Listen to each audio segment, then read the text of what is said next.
Good evening sa inyo, Sir Van, at sa lahat ng supporter na lagi nakaantabay. Kilalanin niyo na lang po akong Maddie. Ikukuwento ko sa inyo ang karanasan ko noong 2011. Feb 14 noon, nang magwalwalan kami ng mga ka-office mate ko. May pinuntahan kaming bar dyan sa Taguig. Doon namin napagdesisyonan since yung isa naming katrabaho na si Kyla ay malapit lang ang bahay doon.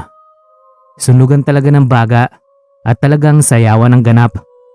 Mga bandang 2:00 na ng madaling araw nang makaramdam na kami ng hilo.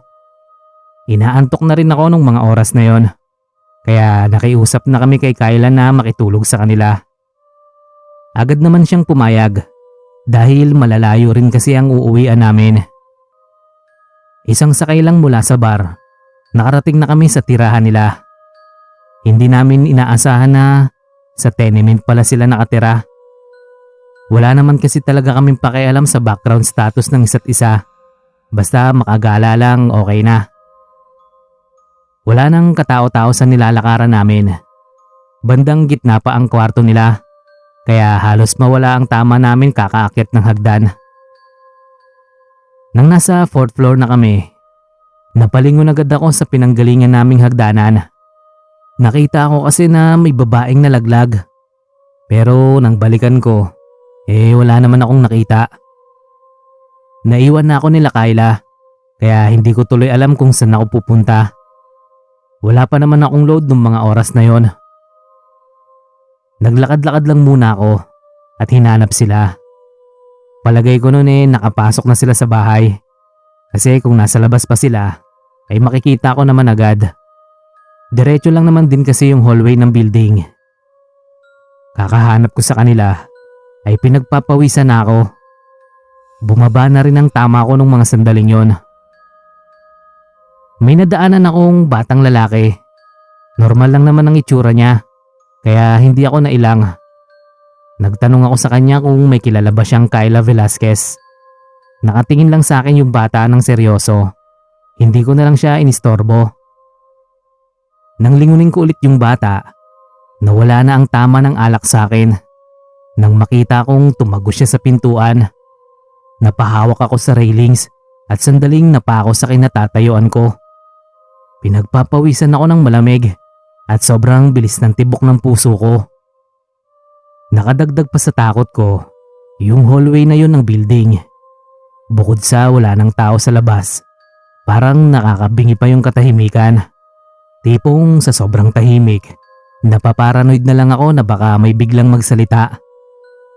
Hindi naman ganun kadilim sa hallway. May mga ilaw naman kada bahay. Kaso yung iba ay patay sinde. Nagmamadali na akong maglakad paalis. Sumisigaw na nga ako nun para lang marinig ako nila Kyla. Ang kinababahala ko pa nun, baka nakatulog na sila sa sobrang kalasingan. Nang may makita akong dalawang babae, ay lumapit ako sa kanila. Tulad ko mga office girl din ang dalawa. Tinanong ko sila kung kilala ba nila si Kyla, pero umiling lang sila. Hindi na ako nagdalawang isip na sabihing naliligaw ako. Baka sakali lang na tulungan nila akong makaalis sa hallway. Sa kalagayan ko kasi noon, hindi ko talaga kaya maglakad ng mag-isa. Nakiusap ako sa dalawang babae na ihatid na lang ako sa maraming tao. Nagkatinginan lang sila, pero pumayag din. Medyo nakakahalata na ako na nasa hallway lang naman kami. Kaya huminto ako at tinanong sila ulit. Pero hindi na sila sumasagot. Nakatitig lang sila sa akin na seryoso ang mukha. Medyo ang creepy na nila sa part na yon, na kaya unti-unti akong umatras. Napalingon ako sa gilid nang may matandang babae na nagbukas ng pinto. Hinawakan agad ng alay yung kamay ko at pinapasok sa pinto. Tiningnan niya ng masama ang dalawang babae. Sinabihan niya ang mga yun na umalis na at wag nang manggambala pa. Namatay saglit yung ilaw sa labas. Pagkaliwanag ulit, nakita ko na lang na parang pumuti na yung mukha ng dalawang babae. Isinara na ng matanda yung pinto. Sabi ng alay ay hindi daw ako dapat sumama sa mga ganon. Hindi rin kasi tao yung dalawang babae. Delikado para sa akin na hindi tagaroon na maglakad-lakad ng mag-isa. Sa mga ganong oras daw kasi gumagala ang mga kaluluwa. Nag-init na ang mukha ko noon sa sobrang kaba, kaya binigyan ako ng matanda ng tubig para kumalma. Noong time na yon, ay hindi na ako hinayaang makalabas ng matanda. Nakiusap siya sa akin na doon na muna magpalipas ng oras. Dahil mukhang hindi ko naman mahahanap sila Kyla noon, pumayag na lang din ako sa gusto ng matanda. Isa pa, kailangan ko rin naman ng matutulugan dahil nakainom ako. Pinahiram sa akin ng matanda yung folding bed niya. Napansin ko na mag-isa lang yung matanda sa bahay niya, pero hindi na lang ako nagtanong tungkol sa buhay niya. Ang mahalaga sa akin ng mga sandaling yon ay wala na ako sa hallway. Ang sarap ng tulog ko noon at hindi ko na nga namalayan na kakasikat lang ng araw sa labas. Ramdam ko na rin yung init kaya tumayo ako. Wala na yung matanda. Hindi na nakalak yung pinto kaya akala ko may binili lang siya sa labas.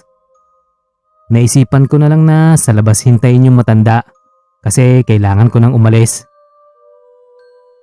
Paglabas ko ng pinto, nagulat ako kasi lumabas naman si Kyla sa katabing pinto. Doon pala sila nakatira. Naghanap-hanap pa ako sa kung saan-saan. Nagtataka siya kung bakit ako galing sa kwartong yon. Kaya sinabi ko agad kung anong nangyari. Bigla na lang niya akong hinila papasok ng kwarto nila. Kinakabahan yung mukha niya. Sabay-sabing, "Gagi ka? Patay na si Manang nung nakaraang Lunes pa. Anong sinasabi mo na pinatulog ka niya sa kwarto niya?" Halos manghina ako sa narinig ko mula kay Kyla. Dahil ang matanda palang nakausap ko ay isa na rin palang kaluluwa katulad ng dalawang babae.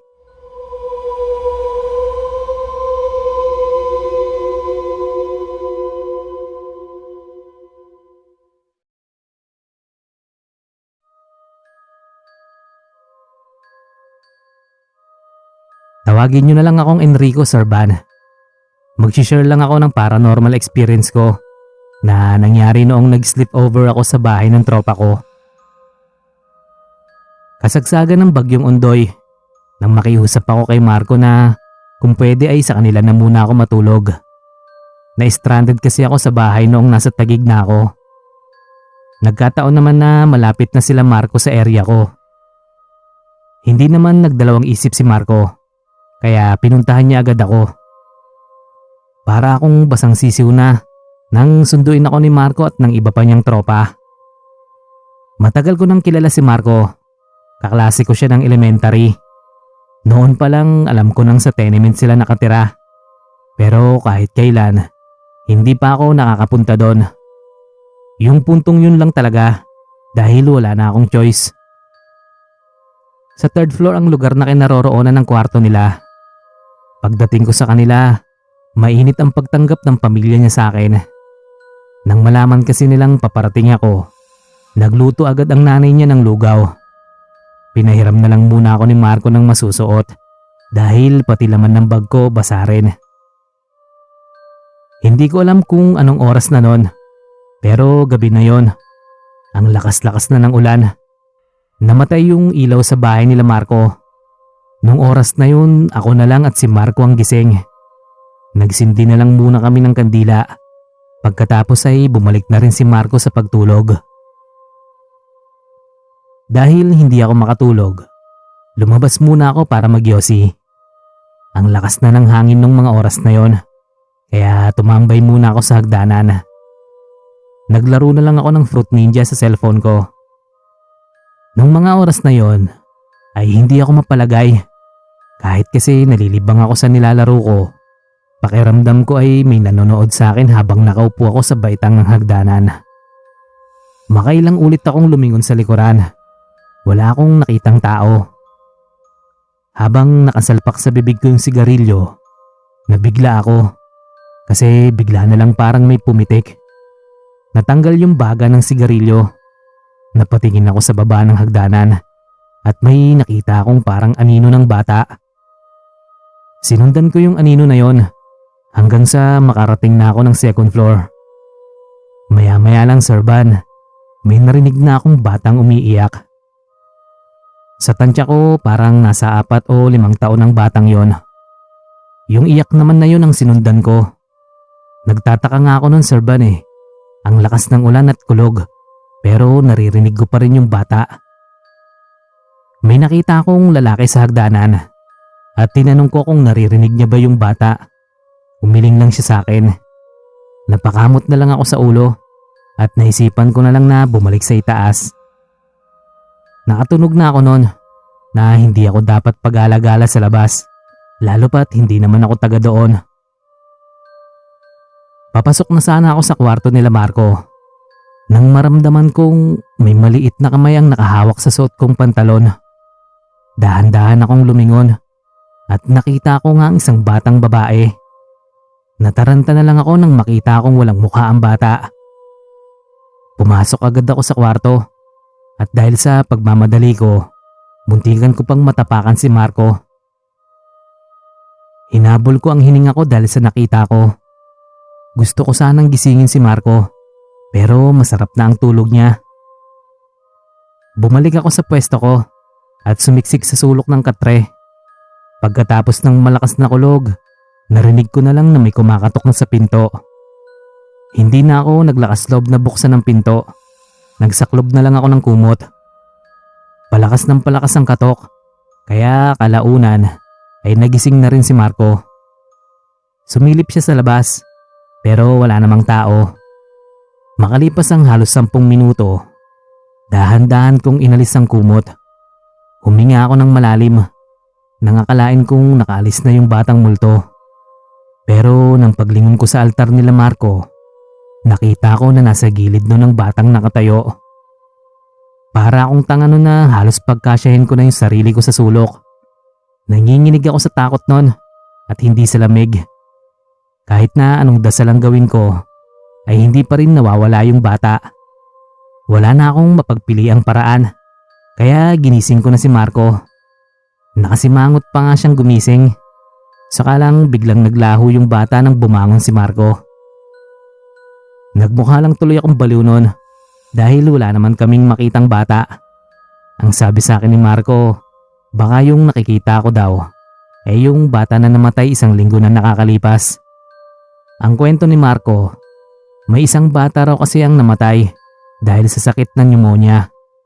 Nagmumulto yung bata kasi ang sabi sa kwento-kwento, napabayaan daw ng nanay. Nagpapakita daw yung bata sa mga lalaking kaedad namin para daw kasing naghahanap ng ama ang bata. Hindi na kami nakatulog nung oras na yon. Nagtirik na lang ng kandila si Marco sa tapat ng pinto nila para sa bata. At ang nakakakilabot po, Sir Van, hindi namamatay yung apoy sa kandila. Patunay lang daw na nung oras na yon ay nandoon din yung bata. Kahit paano ay nabawasan ang takot ko.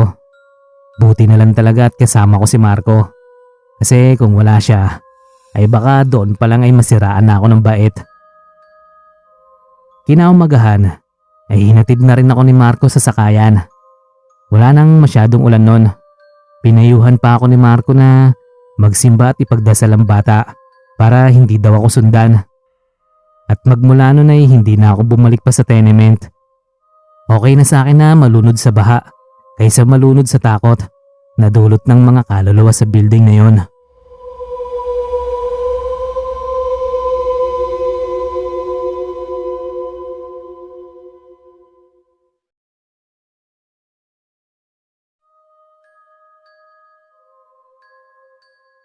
Magandang gabi po sa inyong lahat, lalo na sa iyo, Sir Van. Ako po si Norman. Pinadala ko ang sulat na ito para ibahagi ang karanasan namin sa tenement. Way back 2014 ay lumipat kami sa tenement sa Taguig. Pansamantala lang naman kami doon dahil inayos ang bahay namin sa Muntinlupa. Maayos at malinis naman ang unit doon. Masasabi ko na hindi na kami talo sa ibinayad namin. Bukod pa roon ay mababait din naman ang mga taong nandoon. Kinakaibigan agad nila ang mga taong bagong lipat doon. Wala pa ngang 1 linggo ay may naging tropa na agad ako doon, si Jason. Isang gabi, nang kakauwi ko lang galing school, Nakita kong nakabukas yung pinto sa kabilang bahay. May bagong lipat. Isang buong pamilya rin sila. Sumilip ako sa loob at nagkataon naman na napatingin din naman sila sa akin. Binati ko sila pero hindi sila nagsalita. Nakaramdam ako ng hiya kaya ngumiti na lang ako. Nung gabi ding yon, habang gumagawa ako ng assignment, naririnig kong parang nagsisigawan nasa kabilang bahay. Hindi ako nakapag-focus noong mga oras na yon, kaya lumabas na ako ng bahay para sana sawayin sila. Kinatok ko na yung pinto nila. Yung nanay ang nagbukas ng pinto. Napaatras nga ako ng bahagya kasi dahil sa reaksyon ng ale. Nakanganga lang at nakatulala sa akin. Hindi siya natugon sa sinasabi ko. Sumimple naman ako ng silip sa loob. Nakita ko yung mga anak niya na tulala rin tulad niya. Nakita ko sa sahig na may dinodrawing yung mga bata. Triangle na may mata sa gitna ang ginuguhit nila. Nagtaka naman ako sa kanila. First time lang kasi ako makakita ng ganun ka-weirdo. Maya-maya pa, nakita ko naman lumapit din ang asawa ng ale. Tulala rin yung lalaki. Tapos marumi ang kamay. Ang creepy nila kaya hindi na ako nagsalita pa at bumalik na lang ako ng bahay. Tinanong ko ang nanay ko kung bakit ganun yung katabi naming kwarto. Ang sabi ni mama parang mga nag-a-addict daw yung pamilya na yon. Pero duda ako doon. Feeling ko doon may mas higit pa silang ginagawa. Nakausap ko si Jason tungkol sa bagong lipat. Base kay Jason, normal na lang daw na may mga ganong nalipat sa tenement. Kapag ganun daw ang kapitbahay, wag na lang daw papakialaman dahil hindi rin naman daw sila makikinig. Napapailing na lang ako. Habang naglalakad ako paakyat ng hagdanan nung gabing yon, nakita ko yung isang batang babae na anak ng ale. Nakatayo lang siya sa gilid ng hagdanan. Lalagpasan ko na sana siya nang bigla niya akong hawakan sa damit ko. Kinikilabutan talaga ako sa batang yon dahil namumula ang mata niya. Nangingitim ang talukap at yung labi. Meron siya sa aking inabot na sulat. May tatak na triangle na may mata yung sulat. Dahil mukhang hindi niya ako tatantanan kung hindi ko kukunin yon. Binasa ko ang nakalagay sa sulat pero wala akong maintindihan. Kakaibang mga letra ang nakalagay doon. Itatapon ko na sana yung sulat pero may nakita akong nakalagay doon sa sulat na please. Nagulo ang isip ko noon kaya nung gabing yon ay wala ako sa focus. Palagay ko ay nanghihingi ng tulong ang bata. Hindi ko alam kung anong nangyayari sa kwarto nila. Pero bigla ko na lang naramdaman na may something na hindi tama. Bandang 3:00 ng madaling araw, lumabas ako ng unit namin. Dahan-dahan kong idinikit ang tenga ko sa pinto ng kapitbahay namin. Naririnig ko sa loob na parang nagdadasal yung mag-asawa. Tapos yung mga bata naman umiiyak. Hindi na ako nakatiis ng mga sandaling yon. Tinawag ko na ang tatay ko sa pag-aakalang may ginagawang masama ang mag-asawa sa mga anak nila. Sakto naman na napadaan din si Jason, kaya tulong-tulong kaming nagbukas ng pinto. Napilitan na kaming wasakin ang doorknob para lang mabuksan. Ilang sandali lang, bumungad ang kwarto na wala namang katao-tao. Pero sa lapag, merong parang carpet. Tapos may mga disenyo ng Diablo. May mga kandila ring nakapalibot doon. May mga cards din na nagkalat. Nagtataka kaming lahat kung saan napunta yung magpamilya. Kaya isinara na lang din namin ang pinto dahil baka masabihan kaming trespassing. Nababaliw ako sa kakaisip noon kung ano ba talagang nangyari. Hindi ako pwedeng magkamali noon, Sir Van. Alam ko talaga na noong mga sandaling yun ay nasa loob sila. Makalipas pa ang ilang oras, ay hindi pa rin ako mapakali. Gumawa na lang ako ng assignment para ma-divert ang atensyon ko. Madaling araw na nang matapos ako sa ginagawa ko. Inayos ko na yung hihigaan ko. Matutulog na sana ako nang marinig kong may umiiyak na naman na bata. Mahina lang yon, pero nakakapagtaka na naririnig ko. Parang sa mismong tenga ko siya umiiyak. Lumabas ako ng unit namin at sumilip sa kabilang pinto. Kinabahan ako nang makitang nakabukas ang pinto. Dahan-dahan akong sumilip sa loob. Nandun sila at parang inaabangan lang nila akong tumingin. Nakanganga silang lahat at tulala. Maraming kung anong nakasulat sa pader ng bahay nila, sa sahig at mismong sa katawan din nila. Nagkatitigan kami ng alay ng halos ilang segundo rin. Nanayo na ang balahibo ko noong mga sandaling yon. Dahil habang nagtatagal ay nanlilisik yung mata ng alay. Biglang padabog na isinara ng alay yung pinto. Kasunod nun ay iyakan ng mga bata na parang ako lang talaga ang nakakarinig. Kinabukasan ng umaga ay wala na ang kapitbahay namin. Nalaman ko mula sa mga tropa ko sa first floor na umalis na nga raw ang pamilyang yon. Tinanong ko sila kung may mga nakita ba silang pasa sa katawan ng mga bata. Pero ang sabi lang nila sa akin ay wala naman silang nakitang bata na kasama ng mag-asawa. Nagmadali akong bumalik sa kwarto at tiningnan ko na baka naiwan lang yung mga bata. Pero wala akong nadatnan. Noong umagang yun ay naging palaisipan sa amin kung ano nga ba talaga sila at kung ano ba ang nangyari sa mga batang parang nanghihingi ng tulong sa akin.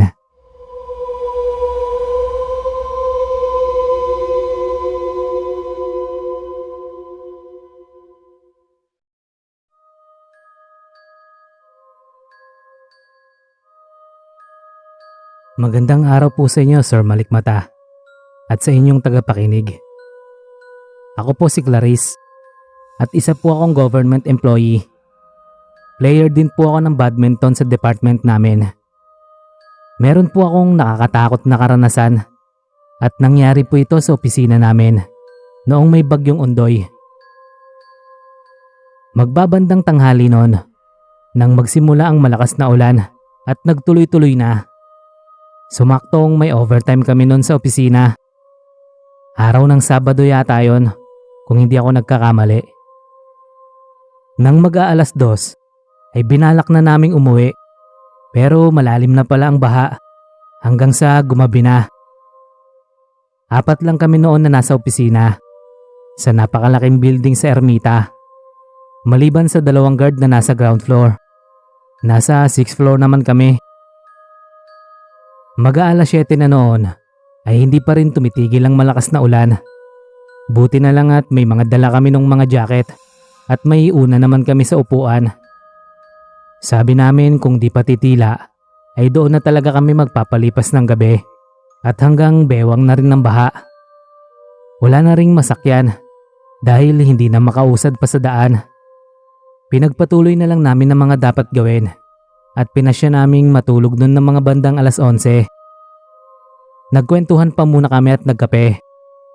Nang pinasya na naming matulog, ay hindi na namin pinatay ang ilaw. Pare-parehas kasi kaming mga matatakutin at puros pa naman kami babae. Kanya-kanya kaming pwesto sa swivel chair nang dapuan na ng antok. Nakakaantok pa naman nun ng lamig at ang tunog ng malakas na ulan. Kaya nakatulog agad ako noon. Medyo mahimbing na yata ang tulog ko noon nang marinig ko ang mga yabag sa labas ng opisina namin. May naglalakad noon kaya inisip ko na baka yung guard at nagche-check lang ng mga opisinang bukas. Kaya binaliwala ko lang at natulog ako ulit. Pero maya-maya ay bumalik ulit ito. Alam naman ng guard na natutulog kami noon sa office. Kaya nagtataka ako kung bakit pabalik-balik ang yabag nito. Kaya bumangon na po ako noon para silipin kung ano ba ang ginagawa ng guard. Binuksan ko lang ng maliit na siwang ang pinto at sumilip. Pero ganun na lang ang kilabot ko po noon nang makitang nakapatay ang ilaw sa hallway. Hindi kasi malaman sa loob kung nakabukas o nakapatay ang ilaw. Kaya ganun na lang ang pangingilabot ko nang malamang patay ang ilaw sa buong hallway ng 6th floor. Imposible namang ngayon lang pinatay ng guard dahil nakakakilabot na yung maglakad sa hallway ng madilim kahit may flashlight pa. Saka ang alam ko ay hindi nila pinapatay ang ilaw sa mga hallway. Agad kong sinara ang pinto at bumalik sa upuan ko para matulog. Nagtalokbong pa ako ng dala kong balabal para wala na akong makita pa. Pero ang lakas pa rin ng kabog ng dibdib ko at di ako makatulog. Napabaling ako noon sa kasamahan kong mahimbing pa rin natutulog. Mula sa balabal ay nakita akong parang uminat ito at tumayo. Dire-diretso itong lumabas ng pinto. Agad kong tinanggal ang nakatabing sa mukha ko. Pero nagulat lang ako dahil nakita akong natutulog pa rin ito. Nang tingnan ko ang pintuan ay bahagya na itong nakabukas. Tiningnan ko pa ang ibang kasama namin at kumpleto kaming 4 na nandoon. Hindi ko po alam kung bakit napakahimbing ng mga tulog nila. Samantalang ako noon ay di mapakali. Narinig ko na naman kasi noon ang mga yabag sa labas. Mabibigat na po ang mga yabag na yon. Di na ako nakatiis at ginising ko ang isa naming kasama. Pupungas-pungas pa ito at nagulat pa nang makita akong nakatayo sa harap niya. Pinatahimik ko siya at binulungan kung may naririnig ba siyang naglalakad sa labas. Wala naman daw.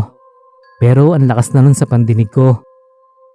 Itinaboy ako nito at sinabing matulog na. Napatingin pa ako sa oras nun at pasado 2:00 na ng madaling araw. Hinila ko pa nun ang upuan ko at itinabi sa kanya. Uupo na sana ako noon nang makita kong biglang bumukas ang computer. Pakiramdam ko po noon ay namanhid ang buong katawan ko. Parang gumaan ang ulo ko at nagtayuan ang lahat ng buhok ko sa katawan. Napapamura na ako sa isip ko noon. Hinihila ko na noon ang jacket ng kasama ko. Pilit ko siyang ginigising pero hindi na ako makapagsalita. Hinila ko siya bigla at agad siyang napatayo. Inis na iwinaksin nito ang kamay ko. Itinuro ko na sa kanya noon ang computer. Pero nagtaka na naman ako dahil nakapatay yon. Hindi ko na po kaya ang takot noon dahil pakiramdam ko ako lang ang pinaparamdaman ng kung anumang nilalang na nandun. Maya-maya po noon ay nagulat ako nang biglang magsalita ang isa naming kasama. Napatingin kami dito ng kasama kong hindi na nakatulog sa pangungulit ko. Pareho pa kaming nagtaka dahil nakapikit naman ito pero panay ang salita. Hindi pa namin maintindihan kung ano ang sinasabi nito. Para itong may kausap pero bigla na lang itong nagpapapalag na para bang sinasaktan siya ng kausap nito. Kinukumpas-kumpas nito ang kamay sa ere na parang may tinataboy. Nilapitan na namin siya at pinilit gisingin. Nagising na rin ang isa pa naming kasamahan sa ingay namin. Nagtaka pa ito kung anong nangyayari sa kasamahan naming panay salita. Pinagtulungan na naming gisingin ito dahil iba na ang pakiramdam ko noon. Hindi na lang ito basta nananaginip. Binabangungot na ito. May sampalin namin ito. Iyugyugin at kinagat ko pa nga ang daliri nito. Pero hirap itong gumising. Sinampal na rin ito ng kasama kong. Doon parang nahimasmasan siya at dire-diretsong tumayo. Takang-taka pa itong napahawak sa pisngi. Sinabi naming nananaginip siya ng masama. Natulala ito saglit at tumingin sa amin. Parang nagtataka pa ito na nandun kami sa opisina. Tinanong namin kung ano ang napanaginipan nito. May kumakausap daw sa kanya pero hindi niya maaninag ang mukha nito. Hindi rin daw niya maintindihan ang sinasabi nito. Tapos unti-unti daw itong lumalapit sa kanya. Gising na daw ang utak niya noon pero hindi siya makagalaw. Medyo naaaninag niya daw ito pero hindi siya makadilat ng maayos. Nang makalapit daw ito ay para daw itong dumagan sa kanya kaya lalong hindi siya makakilos. Hindi na rin daw siya makahinga kaya tinutulak niya raw ito. Pero malakas daw ito. Buti na lang daw at ginising namin siya. Sinabi kong wag na kaming matulog noon at tinawagan namin ang gwardiya sa baba. At doon na kami tumambay sa labi hanggang mag-umaga at humupa na ang baha. Nabanggit pa ng guard na nandoon dahil nakwento namin sa kanya ang mga nakita ko at ang nangyari sa kasamahan namin. Minsan nga raw akala nila may tao sa 6th floor dahil nakikita nilang parang may naglalakad daw sa hallway. Hindi daw nila pinapatay ang ilaw sa mga hallway. Kaya nangilabot ako dahil Nakita kong nakapatay ang ilaw sa hallway noon. Tiningnan naman daw niya at lahat naman ay nakabukas ang ilaw. Hindi ko tuloy malaman noon kung nanaginip lang ba ako. Basta simula po noon, hindi na talaga ako pumapasok pag masama ang panahon. Lalo na at dumadami ang usapan tungkol sa multo sa 6th floor. At saka ayoko nang muling ma-stranded sa opisina.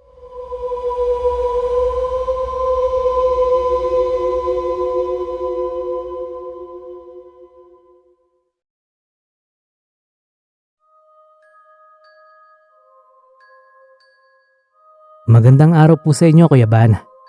Ako po si Cherry at ikinasal po ako nung halos kakasimula pa lang ng pandemic. Tawagin niyo na lang po ang asawa kong Henry. Magha-honeymoon po kami noon sa Baguio at sumaktong isang araw na lang ay uuwi na kami. Saka naman dineklarang lockdown ng buong lugar. Nakaalis na kami noon sa pinag-check-inan naming hotel at balak naming magbiyahe na nga pabalik ng Maynila. At doon na hahanap ng matutuluyan para kinabukasan uuwi na kami ng Boracay. Pero dahil sa lockdown ay napilitan kaming maghanap ulit ng matutuluyan. May nakita kaming mumurahing lodging house o lumang building na yun na paupahan. Iilan lang din nun ang naka-check-in. Pero dahil pakiramdam namin nun ay matatagalan talaga kami ay pinagtiyagaan na namin. Sobrang higpit na kasi nun at bawal nang lumabas-labas. Namili na kami nun ng mga pagkain at ibang gamit na kakailanganin namin para hindi na kami lumabas. Nasa pangalawang palapag kami nun at yung sahig ay yari sa kahoy. Yung mga nausong sahig noon. Tabla po yata ang tawag doon. Matibay pa naman siya pero maririnig mo yung mumunting langit-ngit kapag nagmamadali kang maglakad. Yung silid namin noon ay maliit lang. Isang kama na sakto sa mag-asawa at isang lamisita sa tabi. May mesang maliit na kainan. Saktong pangdalawahan lang at may 2 upuan. Ang nakakainis noon ay wala itong sariling banyo. Lalabas pa ng silid doon para mag-CR. Pero malapit lang naman doon sa inuukupan naming silid. Nagsisipa kami noon kung bakit nag-checkout na kami sa hotel na tinutuluyan namin nung una. Nang tumawag kami ay napuno na daw agad yon ng mga turistang nagbabakasyon din doon. Unang gabi namin noon ay nakaramdam agad ako ng alinsangan. Electric fan lang ang meron doon at medyo maingay pa. Hindi agad kami noon nakatulog kaya nagkwentuhan na lang muna kami. Ang alam namin noon ay 2 kwarto lang ang okupado sa pangalawang palapag at amin ang isa doon. Hanggang 3 palapag ito at merong ding umuuko pa sa taas dahil naririnig namin sa silid namin ang langit-ngit kapag may naglalakad dito.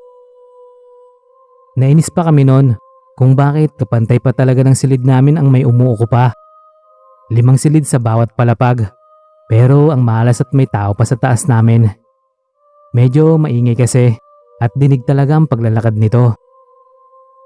Anong oras na kami nun nakatulog? Dahil pakiramdam namin ay hindi rin natutulog ang umuuko pa sa taas. Ang ingay nitong maglakad na akala mo may hila-hilang kung anong mabigat na bagay. Nahiya naman kaming manaway nun dahil unang gabi pa lang namin. Nang makatulog naman kami, siguro ng mga bandang 3:00 na yon ay ang ingay naman ng electric fan. Sabay pa yung panay bukas sara ng pintuan ng lumang cabinet na nandun. Nagpaalam muna akong iihi noon sa asawa ko.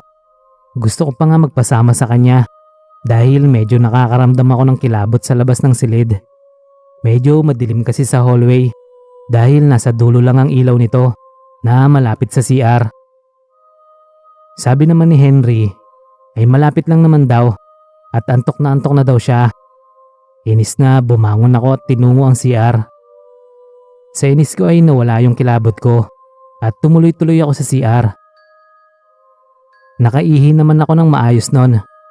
Pero nang paglabas ko ng CR ay may nakita akong naglalakad papunta sa silid namin. Hindi ito ang asawa ko dahil babae yon. Nagmamadali akong sinundan ito. Pero nang makarating ako sa silid namin ay si Henry lang naman ang nandon.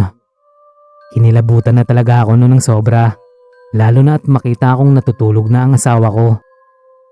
Mabilis kong sinara yung pinto at tumabi kay Henry. Nagtalokbong na rin ako ng kumot at sumiksik sa kanya.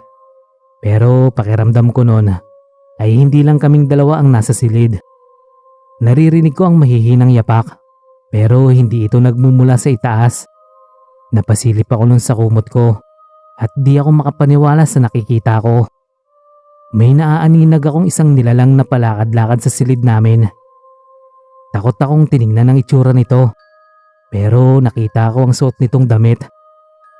Hindi ako makakilos noon sa takot na malaman nito na nakamasid ako sa kanya.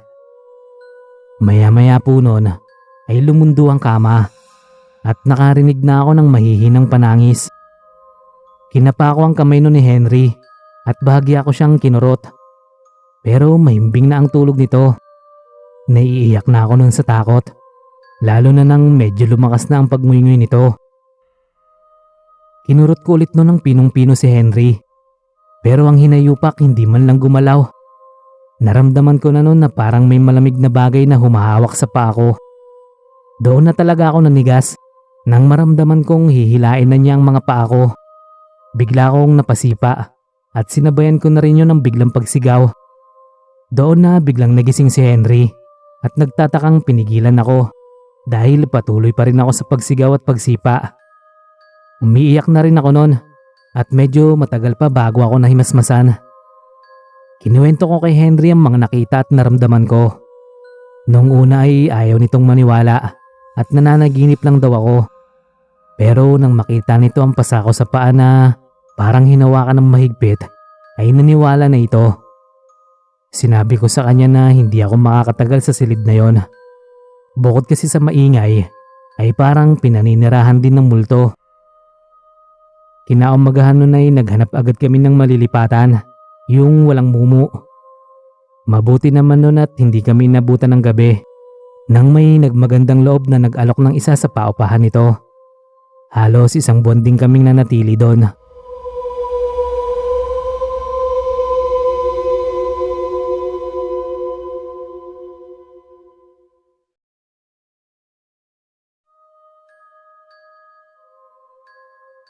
Kumusta po, Boss Van? Sana ay nasa maayos na kalagayan kayo ngayon at ang lahat ng inyong tagapakinig. Tawagin niyo na lang po akong Paula. Gusto ko lang pong ibahagi sa inyo ang naging karanasan ko nang minsang may stranded kami sa bus. Katatapos lang ng Pasko noon at ng bagyong Ursula. Dumagsano nang umuwi ng mga probinsya. Pauwi po ako noon ng Visayas at sumakay po ako ng Peltranco. Yung umaga naming alis noon ay naging gabi. Sa Batangas Port pa lang ay stranded na kami. Sumasakit na ang puwetan ko noon sa kakaupo sa bus. Kaya bumaba muna ako saglit noon para na rin makapagbanyo. Nung maaga-aga pa ay sobrang haba ng pila. Pero nung gabi na ay wala na gaanong taong nagbabanyo. Medyo malayo pa naman ito sa pinaradahan ng bus namin. Kaya hindi na ako nung tumuloy sa banyo at naghanap na lang ako ng madilim na parte para doon umihi. Nagmamadali pa ako noon dahil madilim talaga doon. Nang may maramdaman akong yabag na papalapit sa kinaroroonan ko. Nagmamadali akong nagsara ng zipper ng pants ko at tiningnan kung may tao sa likuran ko. Pero walang katao-tao. Baka kako hindi naman siguro ito papunta sa akin. Pero nung paalis na ako sa lugar na yon, ay may naririnig na naman akong mga yabag na nakasunod sa akin. Paglingon ko ay wala namang tao. Dumaan muna ako noon sa isang tindahan at bumili ng makakain kong hapunan. Habang papalapit ako noon sa bus namin, ay nakita akong may nakaupo na sa upuan ko. Kaya nagmadali ako nung umakyat ng bus. Pagdating ko ng upuan ko ay walang tao doon. Bakante. Sobrang gutom na siguro ako at nakakakita na ako ng kung ano-ano nun. Pagkatapos kong kumain, ay agad nakaramdam ako ng antok. Wala pa ang katabi ko nun dahil mukhang sa labas sila kumain ng mga kasama niya. Mag-isa ko lang kasing nagbiyahe nun. Medyo napapahimbing na nun ang tulog ko nang maramdaman kong may umupo na sa tabi ko. Iniisip kong yun na ang katabi ko, kaya tuloy lang ako sa pagtulog. Pero nagising ako nang makarinig ako ng mahinang bulong. Naramdaman ko pa ang malamig na hininga nito sa tenga ko. Pero ganun na lang ang gulat ko noon dahil wala akong katabi. Napatingin pa ako noon sa buong bus kung andun ba ang katabi ko at baka tumayo lang ito. Pero wala ito. At nang tingnan ko sa labas ay nandun siya sa may tindahan. Hindi ko alam kung bakit kinikilabutan ako ng mga oras na yon. Malamig pa naman at dim lang ang ilaw. Halos tulog pa ang mga kasama kong pasahero. Binaliwala ko na ang naramdaman kong kilabot noon at pinilit uling makatulog dahil antok na antok ako. Kasarapan na ng tulog ko noon nang maramdaman kong parang may dumamping malamig na bagay sa braso ko. Napapiksi ako at biglang tumayo. Sakto papunta na yung katabi ko sa upuan namin. Nakita niya yung takot sa mukha ko. Tinanong pa niya kung napaano ako. Sabi ko para kasing may humawak sa kamay ko. Wala naman daw tao sa likuran ko o sa katabing upuan. Doon na nga ako kinilabutan. Nagsimula lang naman ito nung umihi ako. Parang may sumunod na sa akin kung ano. Hanggang sa makasakay na kami noon ng barko ay hindi na nawala ang kilabot ko. Kahit madami akong kasama ay takot na takot akong makatulog noon. Maliban na lang sa bus dahil may katabi na ako. Hindi ko po alam kung nakakatakot tong karanasan ko simula nung na-stranded kami. Pero sa ngayon po, madalas na akong makaramdam o minsan makakita pa nga ng nilalang na di ko naman dapat nakikita. Sabi ng lola ko, mukhang mariit daw yung inihian ko. Dapat daw noon nagtabi-tabi po ako. Malay ko bang mapagtripan ako ng anumang nilalang na yon?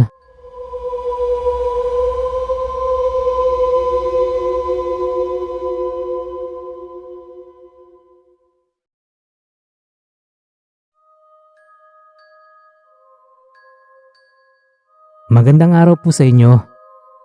Meron po sana akong ibabahaging karanasan ko noong uuwi ako ng Tacloban. Kakatapos lang noon ng bagyong Yolanda at isa po sa pamilya ko ang nasalanta. Pero nakaligtas naman po sila. Nasira lang ang bahay namin.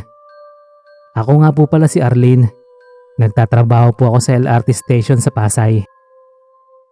Habang nasa airport po ako noon, ay may nakilala po akong tawagin na lang natin sa pangalang Jean. Mabait si Jean at agad ko siyang nakapalagayan ng loob. Palakwento siya at napag-usapan nga namin ang tungkol sa mga nangyari nung nagdaang bagyo. Nabanggit din niya sa akin na manggagamot daw ang lola niya at may third eye daw siya. Naikwento din niya na ang boyfriend niya daw ngayon ay namatayan ng dating asawa sa batang edad. Maya-maya nun habang nag-uusap kami ay bigla siyang natahimik. Tinanong ko kung napaano siya. May napansin lang daw siyang dumaan pero hindi niya daw maaninag ang mukha nito. Tinanong ko ulit siya kung multo yon. Ngumisi lang siya. Mga ilang minuto pa ang nilagi namin nun sa waiting area nang ideklarang cancel lahat ng flight namin. Malayo pa naman ang biyahe ko nun. Ganon din si Jean. At pinasya niyang magpalipas na ng gabi sa airport. Buti na lang at may dala ako ng malaking shawl. Ginawa ko yung kumot dahil sobrang ginaw talaga sa loob ng airport. Kainis pa dahil wala man lang pakain nun. Magkatabi kami nun ni Jean na nakasandal sa isang sulok. Panay pa rin ang kwentuhan namin. Pampalipas lang ng oras at para na rin antukin kami. Tanda ko pa nun na nagtatawanan kami. Tapos bigla na lang siyang napamura. Sabay pumikit siya at inilayo ang tingin nito sa likuran ko. Kinilabutan ako noon at napasiksik sa kanya. Napamura ulit siya noon at biglang nagsalita ng, "Tara, kain muna tayo." Sabay tayo niya at hila sa akin. Nang makalayo na kami doon sa pinaglatagan namin, may sumusunod daw sa kanya na mabigat daw sa pakiramdam. Parang malungkot daw. O may galit ang naaninag niyang multo. Ayoko talaga maniwala nun dahil imposible sa ganong kataong lugar ay may multo pa. Mukhang matagal na daw na nandun yung multo. Hindi pa daw airport yun ay parang nandun na ang multo. Hindi daw talaga niya maaninag ang mukha ng mga nakikita niya. Pero nararamdaman daw niya ang enerhiya nito, kung positibo o negatibo. Bumibigat daw ang pakiramdam niya kapag negatibo. Nagyaya siya nung magbanyo at nagayos na rin kami noon ng mga itsura namin sa salamin. Katakot-takot na mura ang narinig ko sa kanya. Ba't hindi daw kami nito nilulubayan? Mukhang ako daw ang sinusundan nito dahil sa akin daw ito dumidikit. Talagang napayakap ako nun sa braso niya. Niyaya na niya akong lumabas nun ng banyo dahil ang sama daw ng tingin sa akin ng multo sa salamin. Nagtaka pa siya dahil mas malinaw daw niyang nakita ang itsura nito sa salamin. Tinanong pa ako nito kung may utang daw ba ako sa babaeng yun na dinabayaran. Natawa na lang ako noon pero kinikilabutan pa rin ako. Saka ko lang noon naalala, Sir Van, na bago pala ako tumuloy noon ng airport ay may dinaanan akong lamay. Nanay yun ang kasamahan ko sa apartment. Nagpaalam na rin ako sa kanya noon na uuwi pero hindi ako nakapagpagpag at tumuloy na ako ng airport. Di ko naman inaasahan na may stranded kami noon ng isang gabi sa airport. Bakit nakilala ko pa si Jean? Di ko tuloy makalimutan ang mga pinagsasabi niya noon. Pero hindi naman siguro yun nanay ng kaibigan ko. Baka matagal na talagang nagmumulto yun doon. Naging maayos naman ang biyahe namin. Pero simula noon ay palagi na kaming nag-uusap ni Jean. Nabanggit pa niya na nakasunod pa daw sa akin ang multong yon hanggang sa umakyat na ako ng eroplano.